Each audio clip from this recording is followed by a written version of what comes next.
नमस्कार बंधुरा आमी डॉक्टर सुब्रत आचार्य और आपनारा देखछेन आपनादेर प्रिय चैनल श्री सुब्रत एस्ट्रोलजिकल कन्सालटेंसि। आज এই ভিডিওতে আলোচনা করব আগামী 2024 সালের মার্চ মাস মিথুন রাশির জাতক কিংবা জাতিকাদের কি ধরনের শুভ বা অশুভ ফল আসবে, অর্থাৎ যাদের জন্মকুণ্ডলিতে মিথুন রাশিতে চন্দ্রদেব কিংবা লগ্ন বা নাম রাশি অনুযায়ী যাদের মিথুন রাশি তাদের জন্য এই ভিডিওটি ইনফরমেটিভ হতে চলেছে। এই ভিডিওতে আপনাদের সঙ্গে শেয়ার করব আগামী 2024 সালের মার্চ মাস আপনাদের পড়াশোনা, শরীর স্বাস্থ্য, প্রেম, বিবাহ, দাম্পত্য জীবন, কর্মজীবন এবং ব্যবসার ক্ষেত্রে কতটুকু পজিটিভ বা নেগেটিভ প্রভাব আসতে পারে। সেই সাথে ভিডিও শেষে আলোচনা করব কি ধরনের উপায় বা টোটকা আপনারা করবেন যা করলে এই মাস আপনাদের জন্য অত্যন্ত পজিটিভ প্রভাব নিয়ে আসতে পারে। তাই সময় নষ্ট না করে আসুন ভিডিওটি শেষ পর্যন্ত দেখে নেওয়া যায়। তবে তার আগে বলবো যারা আমার চ্যানেলে নতুন তারা অবশ্যই চ্যানেলটি সাবস্ক্রাইব করে দেবেন, পাশে থাকা বেল বাটনটি প্রেস করবেন, ভিডিও ভালো লাগলে বন্ধুদের সঙ্গে অবশ্যই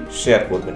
রাশিফল শুরু করার আগে আমরা জেনে নেব এই মাসের শুরুতেই গ্রহগত অবস্থান কি থাকছে। আপনার রাশি সাপেক্ষে একাদশ গৃহে থাকছে দেবগুরু বৃহস্পতি, যে কিনা আপনাদের সপ্তম এবং দশম গৃহের অধিপতি। অন্যদিকে আপনাদের রাশি সাপেক্ষে কর্মভাবে থাকছে রাহু এবং সেই সাথে নবম ভাবে থাকছে শনিদেব, রবিদেব এবং বুধ। যদিও রবিদেব 15ই মার্চ তার গোচরের পরিবর্তন ঘটিয়ে আপনার কর্মভাবে প্রবেশ করবে এবং বুধ অর্থাৎ আপনার রাশির অধিপতি বুধ 7ই মার্চ গোচরের পরিবর্তন ঘটিয়ে নবম ভাব থেকে দশম ভাবে প্রবেশ করবে। অন্যদিকে মাসের শুরুতেই কিন্তু মঙ্গল তুঙ্গ অবস্থায় আপনাদের রাশি সাপেক্ষে অষ্টম ভাবে থাকছে মকর রাশিতে এবং সেই সাথে শুক্রদেব 13ই মার্চ শুক্র সেখান থেকে গোচরের পরিবর্তন ঘটিয়ে নবম ভাবে প্রবেশ করবে এবং সম্পূর্ণ মাস সেখানে থাকবে। কেতু অবস্থান করবে আপনাদের রাশি বা লগ্ন সাপেক্ষে চতুর্থ ভাবে। ঠিক এমনই গ্রহগত অবস্থান অনুযায়ী আমরা জেনে নেব কি প্রভাব নিয়ে আসবে আপনার জীবন। প্রথমে আসবো আপনাদের শরীর স্বাস্থ্যের বিষয়। আপনার রাশির অধিপতি বুধ মাসের শুরুতেই কিন্তু নবম ভাবে থাকছে, 7ই মার্চ দশম ভাবে প্রবেশ করছে। তাই সব মিলিয়ে শরীর স্বাস্থ্য নিয়ে খুব একটা ভাবার কারণ নেই। তবে মাসের শুরুতেই শনিদেবের সঙ্গে অবস্থান করবে এবং 7ই মার্চের পরবর্তী সময়ে রাহুর সঙ্গে অবস্থান করবে। তাই সেজন্য বলবো শরীরে ব্যথা বেদনা কিছুটা বাড়তে পারে, গাঁঠের ব্যথাতে কষ্ট পেতে পারেন, সে বিষয়ে সতর্ক থাকুন। পুরানো কিছু সমস্যা এই সময় আপনাকে বিপদে ফেলতে পারে, তাই আগে থেকে সতর্ক থাকুন। আবার রাহুর সঙ্গে যখন আপনার রাশির অধিপতি থাকবে তখন অতিরিক্ত চিন্তা ভাবনার জন্য ঘুমের কিছু সমস্যা তৈরি হতে পারে, পেটের কিছু সমস্যা অর্থাৎ হজমের কিছু সমস্যা তৈরি হতে পারে। খুব বড়সড় সমস্যার মধ্যে এই সময় আপনারা পড়বেন না, একটু সতর্ক থাকলে শারীরিক দিকটি খুব একটা সমস্যার কারণ হচ্ছে না। এখন আসবো আপনাদের পড়াশোনা সংক্রান্ত বিষয়। পঞ্চম ভাব থেকে পড়াশোনার বিচার করা হয়। পঞ্চম গৃহের অধিপতি হলো শুক্রদেব। শুক্রদেব মাসের শুরুতেই অষ্টম ভাবে থাকছে, তবে 13ই মার্চের পর নবম ভাবে অর্থাৎ ভাগ্যভাবে প্রবেশ করছে। তাই মাসের শুরুটা পড়াশোনা নিয়ে একটু ভাবাতে পারে, পড়াশোনাতে মনঃসংযোগের অভাব ঘটতে পারে, সে বিষয়ে সতর্ক থাকুন।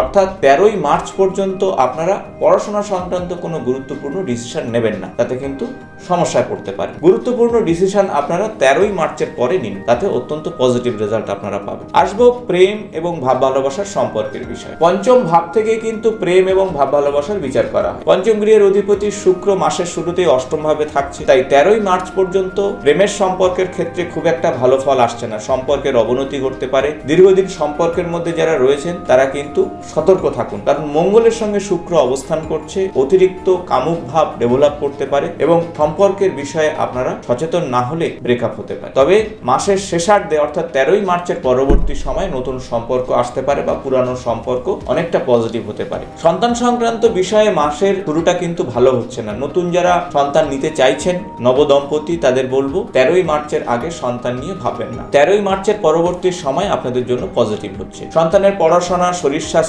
বা কাজের বিষয়ে 13ই মার্চের পরবর্তী সময় আপনাদের জন্য অপেক্ষাকৃত ভালো ফল নিয়ে আসবে। এখন আসবো আপনাদের দাম্পত্য জীবন সংক্রান্ত বিষয়। সপ্তম ভাব থেকে দাম্পত্য জীবনের বিচার করা হয়। সপ্তম গৃহের অধিপতি হলো দেবগুরু বৃহস্পতি। বৃহস্পতি মাসের শুরু থেকেই কিন্তু একাদশ ভাবে অবস্থান করছে এবং একাদশ ভাব থেকে তার নবম দৃষ্টি কিন্তু সপ্তম ভাবকে দিচ্ছে। তাই দাম্পত্য জীবন সংক্রান্ত বিষয়ে খুব একটা সমস্যা হচ্ছে না। পুরানো কোনো সমস্যা থাকলে এই সময় কিন্তু সেখান থেকে বেরিয়ে আসবেন, নতুন সম্পর্ক এগিয়ে নিয়ে যাবেন এবং আপনারা অবশ্যই পারস্পরিক আলোচনা করে গুরুত্বপূর্ণ সিদ্ধান্তগুলো এই সময় নিতে পারেন। এখন আসবো গুরুত্বপূর্ণ তিনটি বিষয়। প্রথমত আপনাদের ভাগ্য, দ্বিতীয়ত ক্যারিয়ার এবং তৃতীয়ত আপনাদের ব্যবসা। নবম ভাব থেকে ভাগ্যের বিচার করা হয়। নবম গৃহের অধিপতি হলো শনিদেব। শনিদেব কিন্তু স্বগৃহে অবস্থান করছে এবং সম্পূর্ণ মাস এখানেই থাকবে। তাই ভাগ্য সংক্রান্ত বিষয়ে শনিদেবের পূর্ণ আশীর্বাদ আপনারা পাবেন। তবে একটি শর্ত, তা হলো কর্ম করে যান, পরিশ্রম করুন, অবশ্যই শনিদেবের পূর্ণ কৃপা দৃষ্টিতে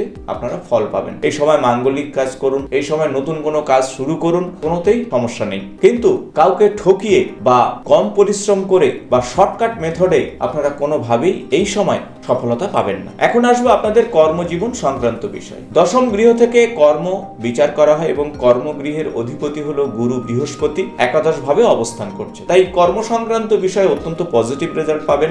নতুন যারা কাজের বিষয়ে প্রচেষ্টা চালাচ্ছেন তাদের জন্য কিন্তু সুযোগ আসতে পারে। তাই নতুন কাজ অবশ্যই করুন। পুরানো কাজে যারা রয়েছেন তাদের আর্থিক উন্নতি ঘটতে পারে। তাছাড়া ঊর্ধ্বতন কর্তৃপক্ষের সঙ্গে সম্পর্ক অনেকটা ভালো হবে। কাজের প্রমোশনের যোগ তৈরি হতে পারে এই মাসে। আসবো ব্যবসা সংক্রান্ত বিষয়ে। সপ্তম ভাব থেকে ব্যবসার বিচার করা হয়। দেবগুরু বৃহস্পতি সপ্তম গৃহের অধিপতি, একাদশ ভাবে রয়েছে এবং সপ্তম গৃহকে সে দেখছে। পাশাপাশি ব্যবসার কারক গ্রহ বুধ এই সময় কিন্তু নবম ভাবে অবস্থান করছে। 7ই মার্চের পরে কর্মভাবে অর্থাৎ দশম ভাবে প্রবেশ করবে। তাই নতুন কিছু ব্যবসা আপনারা শুরু করতে পারেন। পুরানো ব্যবসার উন্নতি ঘটবে। তবে প্রতিটা বিষয়ে আপনারা নতুন কিছু প্রোগ্রাম তৈরি করুন এবং সেটিকে অ্যাপ্লাই করুন। নতুন কোনো জায়গায় ইনভেস্ট করতে পারেন, যা আপনাদের জন্য অত্যন্ত পজিটিভ রেজাল্ট আসবে। তবে অভিজ্ঞ মানুষের পরামর্শ নেওয়াটা বুদ্ধিমানের কাজ হবে, কারণ বুধ 7ই মার্চের পরবর্তী সময়ে রাহুর সঙ্গে অবস্থান করবে। রাহু অবশ্যই নতুন নতুন চিন্তা ভাবনা আপনাদের দেবে, কিন্তু সেটিকে সঠিকভাবে প্রয়োগ করার জন্য অবশ্যই গুরুর কৃপা লাগবে। অর্থাৎ যে এই বিষয়ে বোঝে তার সঙ্গে পরামর্শ করে এগোতে পারলে সাকসেস আপনার হাতের মুঠোয় আসবে। এই সময় মায়ের শরীর স্বাস্থ্যের বিষয়ে অবশ্যই খেয়াল রাখবেন। তবে মায়ের সঙ্গে সম্পর্ক যথেষ্ট ভালো হচ্ছে, পিতার সঙ্গেও সম্পর্ক ভালো হচ্ছে। কর্মক্ষেত্রে পিতার পূর্ণ সহযোগিতা আপনারা পাবেন। এখন আসবো কি ধরনের উপায় বা টোটকা আপনারা করলে অত্যন্ত পজিটিভ রেজাল্ট পেতে পারেন। প্রথমত বলবো, এই সময়ে আপনারা শ্রী গণপতি দেবের পূজা অর্চনা করবেন। ওম গং গণপতায় নমঃ, ওম গং গণপতায় নমঃ। এই বিশেষ মন্ত্র 108 বার করে জপ করুন। শ্রী গণপতি দেবের উদ্দেশ্যে দুর্বা নিবেদন করুন, অত্যন্ত শুভ ফল পাবেন। এছাড়া এই সময় শনিদেবের বীজ মন্ত্র জপ করবেন। ওম প্রাম প্রিম প্রম সহা শনিশ্চরায় নমঃ। এই মন্ত্র জপে অত্যন্ত পজিটিভ রেজাল্ট আপনারা পাবেন। তাছাড়া শুক্রদেবের বীজ মন্ত্র জপ করবেন। শুক্রদেব আপনাদের পঞ্চম ভাবের অধিপতি। ওম দ্রাম দ্রিম দ্রোম সহা শুক্রায় নমঃ। এই মন্ত্র সন্ধ্যার সময় জপ করলে আপনাদের সার্বিক উন্নতির যোগ তৈরি হবে। মা লক্ষ্মীর পূর্ণ আশীর্বাদ আসবে। আশা করব ভিডিওটি ইনফরমেটিভ হয়েছে। ভালো লাগলে বন্ধুদের সঙ্গে শেয়ার করবেন। আগামী নতুন কোনো জ্যোতিষ সংক্রান্ত ভিডিওতে আপনাদের সঙ্গে দেখা হবে। আজ এই পর্যন্ত, নমস্কার।